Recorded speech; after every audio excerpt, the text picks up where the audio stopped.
पाकिस्तान की मईशत को कर्ज की दलदल से निकालने के लिए ज़रूरी है कि सरमायाकारी और एक्सपोर्ट्स को बढ़ाया जाए। मौजूदा हुकूमत इसी मकसद के लिए पुरज़्म दिखाई दे रही है। पहले सऊदी सरमायाकारी वफ़द ने पाकिस्तान का दौरा किया और अब वज़ीर आज़म शहबाज शरीफ सऊदी अरब का दौरा मुकम्मल करके कतर रवाना हो चुके हैं। यूँ कहा जाए कि माशी एतबार से वज़ीर आज़म का ये दौरा सूदमंद साबित हुआ तो गलत नहीं होगा, क्योंकि अब सऊदी अरब ने पाकिस्तान में सरमायाकारी का हुजूम बढ़ाते हुए मज़ीद $60 करोड़ की सरमायाकारी का ऐलान कर दिया है। यानी मजमूई तौर पर सरमायाकारी का हुजूम $2 अरब 20 करोड़ से बढ़कर $2 अरब 80 करोड़ हो गया है। अब सरमायाकारी के बढ़ते इम्कानात की वजह से वज़ीर आज़म शहबाज शरीफ पुरुमीद है कि IMF के साथ मौजूदा मुआहदा आखिरी मुआहदा साबित होगा। वज़ीर आज़म का सऊदी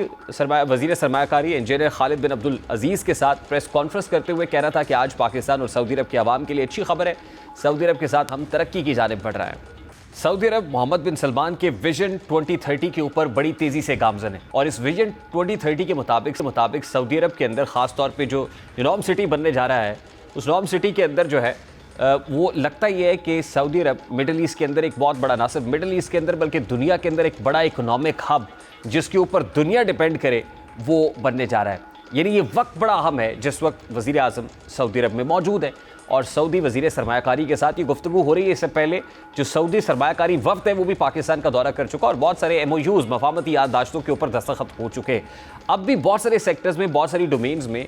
इस मौके के ऊपर सऊदी अरब जो कर रहा है उस अपॉर्चुनिटी को कैपिटलाइज करने के लिए ये दौरा इंतहाई अहमियत का हामिल समझा जा रहा है। लेकिन जाहिर है कि फौरी तौर पर तो इसके नताइज, यदि अगर ये कहा जाए कि ओवरनाइट मुरतब होंगे तो ये तो हो नहीं सकता। इस तरह के MOUs जो होते हैं वो वे फॉरवर्ड ज़रूर होते हैं और उम्मीद है कि मामलात मफामती याददाश्तों पर दस्तखत करने से MOUs से आगे बढ़ेंगे और इसकी कोई टेंजिबल आउटकम या प्रोडक्टिव आउटकम भी निकलेगी, जिसके मुताबिक दो तरफ़ा ताल्लुकात जो इकोनॉमिक डोमेन के अंदर दो तरफ़ा ताल्लुकात हैं वो ना सिर्फ स्ट्रेंथन होंगे बल्कि इसका अल्टीमेटली फ़ायदा पाकिस्तान के एक्सपोर्टर्स को पहुँचेगा और पाकिस्तान के अंदर भी इस अंदाज के अंदर वो कंड्यूसिव एनवायरनमेंट पैदा किया जाएगा कि जो पाकिस्तान के अंदर बिजनेस कम्युनिटी है वो ऐसी वैल्यू एडेड गुड्स प्रोड्यूस करे कि जो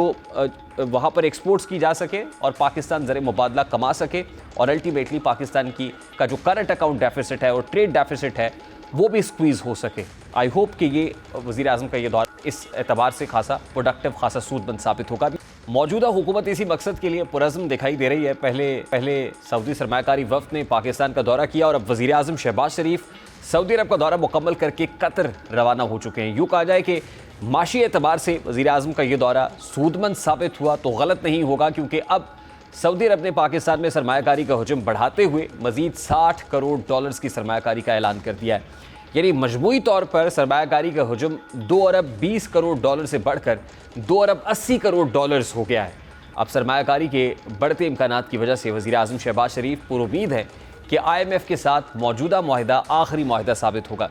वज़ीर आज़म का सऊदी वज़ीर सरमायाकारी इंजीनियर खालिद बिन अब्दुल अजीज़ के साथ प्रेस कॉन्फ्रेंस करते हुए कहना था कि आज पाकिस्तान और सऊदी अरब के अवाम के लिए अच्छी खबर है। सऊदी अरब के साथ हम तरक्की की जानिब बढ़ रहे हैं। सऊदी अरब मोहम्मद बिन सलमान के विजन 2030 के ऊपर बड़ी तेज़ी से गामज़न है और इस विजन 2030 के मुताबिक सऊदी अरब के अंदर ख़ास तौर पे जो नॉर्म सिटी बनने जा रहा है, उस नॉर्म सिटी के अंदर जो है वो लगता ही है कि सऊदी अरब मिडल ईस्ट के अंदर एक बहुत बड़ा, ना सिर्फ मिडल ईस्ट के अंदर बल्कि दुनिया के अंदर एक बड़ा इकोनॉमिक हब जिसके ऊपर दुनिया डिपेंड करे वो बनने जा रहा है। यानी ये वक्त बड़ा अहम है जिस वक्त वज़ीर आज़म सऊदी अरब में मौजूद है और सऊदी वज़ीर सरमायाकारी के साथ ये गुफ्तगू हो रही है। इससे पहले जो सऊदी सरमायाकारी वफ़द है वो भी पाकिस्तान का दौरा कर चुका और बहुत सारे MOUs मफामती याददाश्तों के ऊपर दस्तखत हो चुके। अब भी बहुत सारे सेक्टर्स में, बहुत सारी डोमेन्स में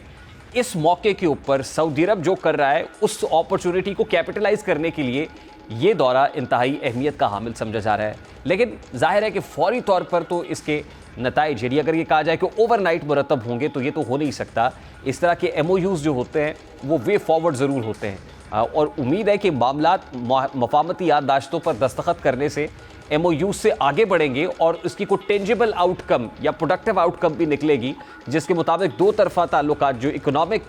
डोमेन के अंदर दो तरफ़ा ताल्लुकात हैं वो ना सिर्फ स्ट्रेंथन होंगे बल्कि इसका अल्टीमेटली फ़ायदा पाकिस्तान के एक्सपोर्टर्स को पहुँचेगा और पाकिस्तान के अंदर भी इस अंदाज के अंदर वो कंड्यूसिव एनवायरनमेंट पैदा किया जाएगा कि जो पाकिस्तान के अंदर बिजनेस कम्युनिटी है वो ऐसी वैल्यू एडेड गुड्स प्रोड्यूस करे कि जो वहाँ पर एक्सपोर्ट्स की जा सके और पाकिस्तान ज़र मुबादला कमा सके और अल्टीमेटली पाकिस्तान की का जो करंट अकाउंट डेफिसिट है और ट्रेड डेफिसिट है वो भी स्क्वीज़ हो सके। आई होप कि ये वज़ीर आज़म का ये दौर इस एतबार से खासा प्रोडक्टिव, खासा सूदमंद साबित होगा।